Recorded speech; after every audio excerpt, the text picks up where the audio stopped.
about what it is to think Christianly about world affairs, and then I'm going to talk briefly about 3 areas that are relevant to my research. Human rights, in particular torture in China. I'll talk a little bit about global poverty and the impact of economic development, and then about global warming, which has been much of the news in the last couple of weeks. I'll conclude by then talking about acting Christianly. So let's all start for a moment about thinking Christianly about world affairs. And I'll start with a little bit of autobiography because, as Alan said, I grew up in New Zealand. And I grew up in a pietistic individual household that emphasized that faith was an individual thing. We prayed, we read our Bibles, we believed in personal salvation, we had a rich church community, a strong faith. But one thing we never did was think about politics. We didn't vote, we didn't debate political issues.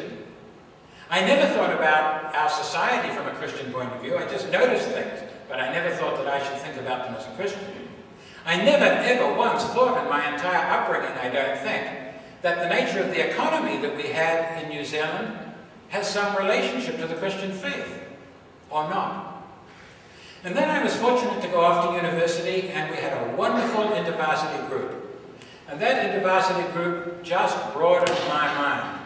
And I discovered, in fact, that the Christian faith is much bigger than what I had grown up with. I read a book that has influenced me to this day by this chap called Harry Blamires.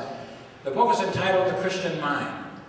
And this book argues, as I'm going to be arguing this evening, that we not only need to develop academic minds, we not only need to have good intellectual qualifications, which you get at a university like this, or the University of Chicago where I studied, we need to have Christian minds. And we'll talk more about what that means. And then when I was doing my doctoral work at the University of Chicago, we started up a group, doctoral students started up a group called the Christian Forum. Once every 2 weeks, one of us would come and we'd give a paper that related our discipline to the faith. So as a sociologist, I remember writing about Star Wars, the movie that had just come out, can you believe? Linguists, Christian linguists, talked about the relationship between the Christian faith and linguistics. Political scientists talked about the Christian faith in politics. And so my mind was wonderfully broadened. The problem is that often evangelicals play down the mind. This is rather amazing to me. Think of 2 of the great pivotal statements in the New Testament. Mark 12:30. What does Jesus say when people ask him what is the greatest commandment? Love the Lord your God with all your heart, sure. Soul, sure. Mind. What does that mean?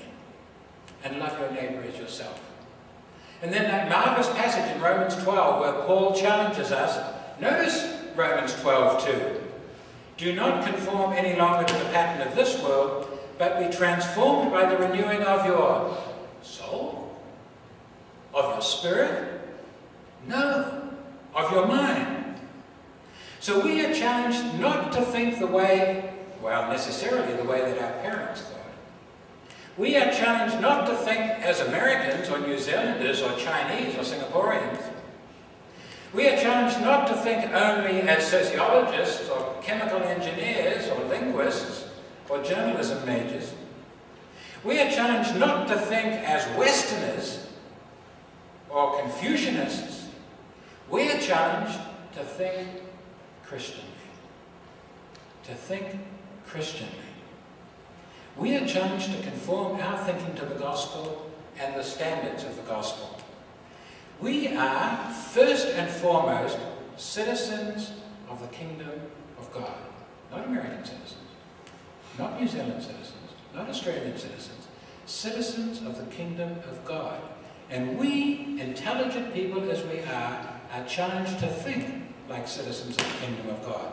To filter everything that goes on in the world through this lens, the lens of the kingdom of God.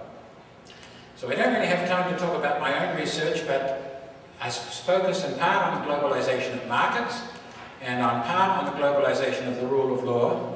And I spent a lot of time doing research with international organizations like the World Bank or the United Nations and the International Monetary Fund, and also a great deal of field work in China, Korea, and Indonesia. Indonesia. And in all of this, I'm trying to think through for myself, and it's a problem that never stops. What is the relationship between what I'm studying, what I'm writing about, what I'm speaking about, and my Christian faith? Well, you had a wonderful speaker here a few weeks ago, Peter Cha from Trinity College, and since he covered more or less everything